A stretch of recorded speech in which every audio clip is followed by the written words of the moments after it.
ዛሬ ማቀርብላችሁ በ2022 የተለቀቀውን ሶኒክ 2 የሚል ፊልም ነው። ፊልሙ ከተመቻችሁ ላይክ እና ሰብስክራይብ በማድረግ የደውል ምልክቷን ማብራት እንዳይረሳ። ግሪን ሂልስ ውስጥ ከተካሄደው ጦርነት በኋላ ዶክተር ሮቦትኒክ በእንጉዳዩ ፕላኔት ውስጥ ብቻውን በመሆኑ አይምሮውን እያጣ ቀስ በቀስ እያበደ ነበር። ሆኖም ግን አሁንም ከሶኒክ ያገኘው እሾህ መሰል ነገር ላይ መመራመሩን አላቆመም። የሮቦትኒክ ምርምር የነክልስን ትኩረት ስቧል። ነክልስ ሶኒክ በተወለደበት ኤንጅል ፕላኔት ላይ የሚኖር ሲሆን ሶኒክን ከሚያድኑት ጎሳ ወገን ነው። የአስማት ቀለበቶቹ እሱም ስላሉት አንዱን ቀለበት ተጠቅሞ ሮቦትኒክ ጋር ይመጣል። ከዚያም መብደቱ ከባሰበት ከሮቦትኒክ ጋር ስምምነት ፈጥረው የጋራ ጠላታቸው የሆነው ሶኒክን ለማስወገድ ወደ ምድር ይመጣሉ። በሌላ በኩል ቶም እና ሚስቱ ሃዋይ ውስጥ ወዳለ ሰርግ ለመሄድ ይነሳሉ። ከዚያም አንድ መሄጃ ሌላ ደግሞ መመለሻ ቀለበት ተጠቅመው ሶኒክን ቤት ውስጥ ጥለውት ይሄዳሉ። ምሽት ላይ የኤሌክትሪክ ኃይል ይቋረጣል። ከዚያም ሶኒክ ብቻውን አለመሆኑን ይረዳል። ዶክተር ሮቦትኒክም በሩን ሰብሮ ወደ ቤቱ ይገባል። ሶኒክም ሰውየው እንዴት ወደ ምድር እንደመጣ ገና ሳይረዳ ወዲያው ሊያጠቃው ይሞክራል። ሮቦትኒክን ሶኒክን ይሸውደውና ነክልስ መጥቶ በኃይል ይመታዋል። በዚህም ምክንያት ከግድግዳው ጋር ይጋጭና ቤቱ በሙሉ ይተረማመሳል። ምንም እንኳን ሶኒክ በጊዜ ሂደት እየጠነከረ ቢመጣም ከተቀናቃኙ ነክልስ አንጻር ግን በጣም ደካማ ነበር። በሙሉ ኃይሉ ሊያጠቃው ቢሞክርም እንኳን ነክልስ በአንድ እጁ ብቻ ያስቆመዋል። ሶኒክም በጠላቱ በቀላሉ ይሸነፋል። ነገር ግን ልክ ሊገድለው ሲል ቴይልስ የተባለ ባለ ሁለት ጭራ ቀበሮ ነክልስን በፖሊስ መኪና ይገጨዋል። ከዚያም ሶኒክ ወደ መኪናው ይገባና ከቦታው በፍጥነት ያመልጣሉ። ነክልስ ግን አሁንም እነሱን እያሳደዳቸው ነው። በማምለጥ ላይ ሳሉም ቴይልስ ስለ ሶኒክ ሊገለው እየሞከረ ስላለው ቀይ ፍጡርና ስለ ጨካኙ ሳይንቲስት ዓላማ ይነግረዋል። ሮቦትኒክ ኤመራልድ የተባለውን ሁሉን ለማድረግ የሚያስችል ኃያል ዕንቁ ለማግኘት እንደመጣ ያስረዳዋል። አሁን ደግሞ ስለ ቴይልስ ማንነት ትንሽ ነገር ልበላችሁ። ቴይልስ ብዙ ነገሮችን የፈጠረና እጅግ በጣም አስተዋይ ቀበሮ ነው። ቢጫው ቀበሮ በመንደር ውስጥ ብቻውን ተነጥሎ ይኖር ነበር። ነገር ግን ሶኒክ ያስከተለውን ምልክት ሲያይና ስለ ነክልስ እቅድ ሲያውቅ ሶኒክን ለማስጠንቀቅ ወደ ምድር ይመጣል። ቴይልስ ልክ ታሪኩን ተናግሮ ሲጨርስ ነክልስ ይደርስባቸውና የመኪናውን ጣሪያ በአንድ ቡጢ ይሰብረዋል። መኪና ውስጥ ከቆዩ እንደሚያዙ በመገንዘብ ቀበሮው ሁለት ጭራዎቹን እንደ ሄሊኮፕተር በመጠቀም መኪናውን ከገደል እንዲወድቅ ያደርግና ሶኒክን ይዞት ይሄዳል። ነክልስ ከመኪናው ጋር ቢወድቅም ሮቦትኒክ ሮቦቶችን ልኮ ያድነዋል። በመጨረሻም በሰላም ያመልጣሉ። እናም ሶኒክ ጠላቶቹ ለምን ከዕንቁ ጋር ግንኙነት ያለው እንደመሰላቸው ለመረዳት ይሞክራል። ከዚያም ድሮ ጠባቂው ጉጉት የሰጠውን ካርታ ሲመለከቱ ጉጉቱ ይገለጥና ዕንቁን እንዲጠብቅ ወደ ምድር እንደላከው ያስረዳዋል። ካርታውም ወደ ዕንቁ ስፍራ የሚወስደው ልዩ ፍንጭ አለው። ሶኒክም የመጀመሪያው ፍንጭ ሳይቤሪያ እንዳለ ይረዳና ወደዚያ ለመሄድ ይወስናል። በበረዶማው በረሃ መሃል እንደደረሱ የኤመራልዱን ፓወር የሚከታተለውና ቦታውን የሚጠቁመውን የቴይልስን መሳሪያ በመጠቀም በቦታው መዘዋወር ይጀምራሉ። ነገር ግን አውሎ ንፋሱ በመሳሪያው ምልክት ላይ ተጽዕኖ እያሳደረ ነው። በመቀጠል መሃል ላይ ባገኙት ቤት ውስጥ ከበረዶ ለመጠለል ይወስናሉ። ከዚያም ራሳቸውን ለመደበቅ የሰው ልብስ ለብሰው ወደ ቤቱ ይገባሉ። በእርግጥ ቤቱ የምሽት ባር ሲሆን ይባስ ብሎም በሰዎች ተሞልቷል። ቴይልስ ሲያያቸው ስለፈራና እንዳያውቋቸው ስለሰጋ ወዲያው ራሱን ይስታል። ቴይልስ ወደ ቀልቡ ከተመለሰ በኋላ እሱና ሶኒክ በጠረጴዛው ዙሪያ ተቀምጠው የቴይልስን አስተርጓሚ መሳሪያ በመጠቀም የሚፈልጉትን ነገር ያዛሉ። ነገር ግን ትርጉሙ ትክክል አልነበረም። በዚህ ምክንያትም ከአካባቢው ሰዎች ጋር ይጋጩና ሰዎች ወደ እሳት ውስጥ ሊጥሏቸው ይወስናሉ። ከዚያም ቴይልስ በአካባቢው ቋንቋ የሆነ ነገር መጮህ ይጀምራል። እናም ሲቀባጥር በድንገት የአካባቢውን የዳንስ ሻምፒዮን ለዳንስ ውድድር ይጋብዘዋል። ከዚያም ውድድሩ ይጀምራል። ቴይልስም የእሱን መግብሮች በመጠቀምና በርካታ የሆሎግራፊክ ክሎኖችን በመፍጠር ከሶኒክ ጋር ምርጥ እንቅስቃሴ ያደርጋሉ።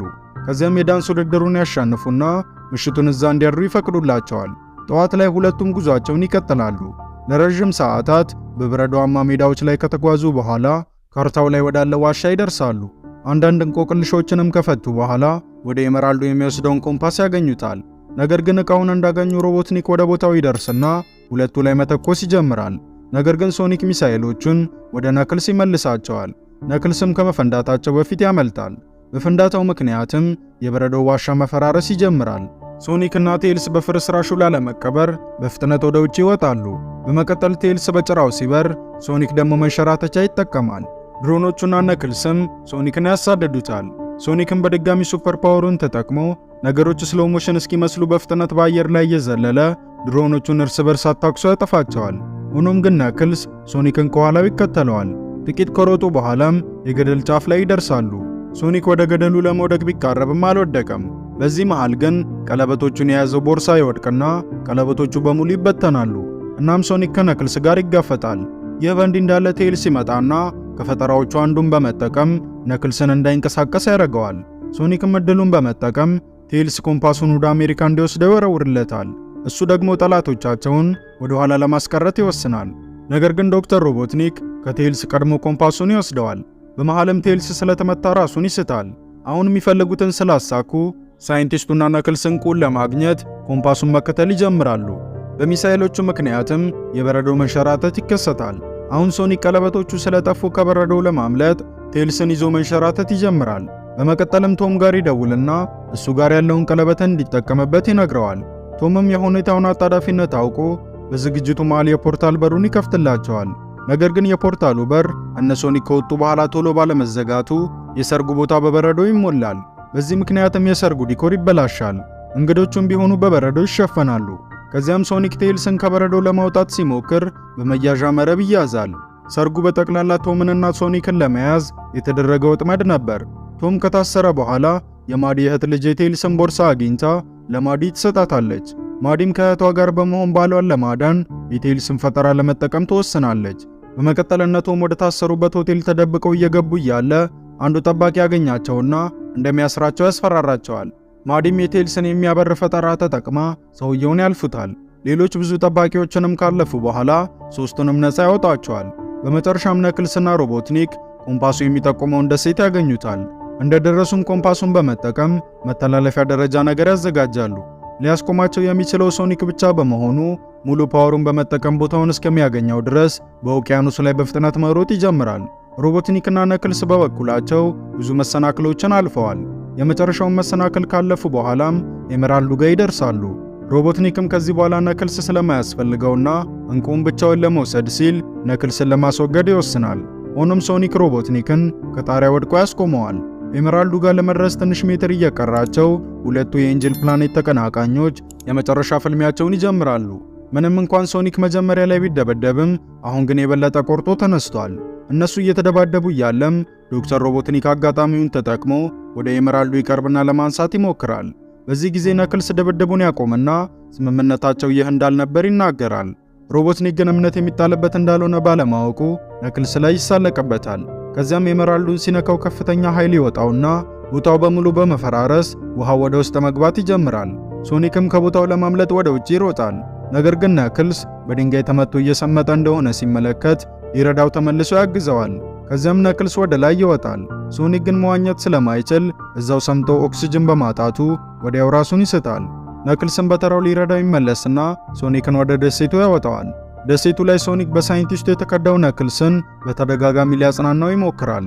ለተወሰነ ጊዜ ካወሩ በኋላም ቴይልስ በፕሌኑ መጥቶ ያድናቸዋል። ከዚያም ወደ ከተማ ይወስዳቸዋል።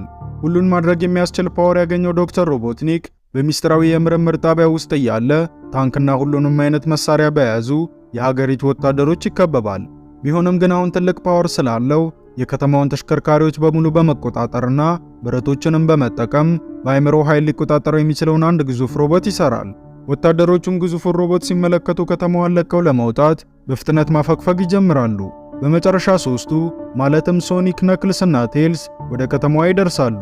ሁለቱ እዛው ሲቀሩ ነክልስ ያለምንም እቅድ ወደ ታች ይዘላል። ከዚያም ሮቦትኒክ ሶኒክን ለመምታት ሚሳኤሎችን መተኮስ ይጀምራል። ከዚያም ተሳክቶለት ይመታውና ወደ ታች ይወድቃል። ነክልስም ወደ ግዙፉ ሮቦት በፍጥነት መሮጥ ይጀምራል። እናም ከሮቦቱ አልፎ ሮቦትኒክ ራሱ እስኪሰማው ድረስ በኃይል የሮቦቱን እጅ ይመታዋል። ቴይልስም የአውሮፕላኑን መድፍ በመጠቀም ግዙፉ ሮቦት ላይ ይተኩሳል። ነገር ግን ምንም አይነት ጉዳት አላደረሰበትም። ከዚያም ቴይልስ ከሮቦቱ ጋር ተጋጭቶ ወደ መሬት ይወድቃል። ሶኒክ በበኩሉ የሚተኮሰው ሚሳኤል ላይ በመውጣት በቀጥታ ወደ ሮቦቱ ጉልበት አቅጣጫ ሚሳኤሉን አዙሮ ይመታዋል። ሮቦቱ የቱንም ያህል ጉዳት ቢደርስበትም አሁንም ግን ሊያሸንፉት አልቻሉም። ከዚያም በድጋሚ አንድ ላይ ተገናኝተው ሮቦትኒክን ለማጥፋት እቅድ ያወጣሉ። በዚያው የሚተኩሱባቸውን ድሮኖች አንድ በአንድ ያፈነዷቸዋል። ሁሉንም ድሮኖች ካስወገዱ በኋላም ሶኒክ የሮቦትኒክን ትኩረት በመሳብ ከከተማው ለማራቅ ይሞክራል። ቴይልስና ነክልስም ሮቦቱ ላይ መውጣት ይጀምራሉ። ቶምና ማዲም መኪና ይሰርቁና በሆነ መንገድ ለመርዳት ይከተሏቸዋል። የሶስቱን እቅድ ማያውቀው ሮቦትኒክ ሶኒክን በግሪን ሂልስ ጎዳናዎች ላይ እያሳደደ በኃይለኛው የሌዘር ጨረር ሊያጠፋው ይሞክራል። ምንም እንኳን ሶኒክ በፍጥነት ቢሮጥም በሮቦትኒክ ተመቶ ይወድቃል። ከዚያም ሮቦትኒክ ሶኒክን ሊያጠፋው ሲል ቴይልስ ይመጣና ራሱን ብዙ አርጎ ያዘናገዋል። የዚህ ጊዜ ነክልስ በኃይል ይመታውና ኤመራልዱን ከሰውነቱ ውስጥ ያወጣዋል። ሮቦትኒክ ከተመታ በኋላ ሮቦቱን መቆጣጠር ያቅተውና ይወድቃል። ነክልስና ቴይልስም ከኤመራልዱ ጋር ተንሸራተው ይወድቃሉ። በመቀጠል ሶኒክ ራሱን ከሳተበት ይነቃና ኤመራልዱን በቅርብ ርቀት ወድቆ ይመለከተዋል። ከዚያም እንደምንም ሄዶ ለመውሰድ ይሞክራል። ሶኒክ ኤመራልዱ ጋር ለመድረስ እየተጋ ያለ ሮቦትኒክ ይነቃና ሮቦቱን አስነስቶ ሶኒክን ሊያጠቃው ይሞክራል። ሆኖም ግን ሶኒክ ሊረገጥ ሲል ቶም እና ማዲ በመጨረሻው ሰከንድ ያነሱትና ያድኑታል። ነገር ግን ብዙም ሳይርቁ ተመተው መኪናው ይገለበጣል።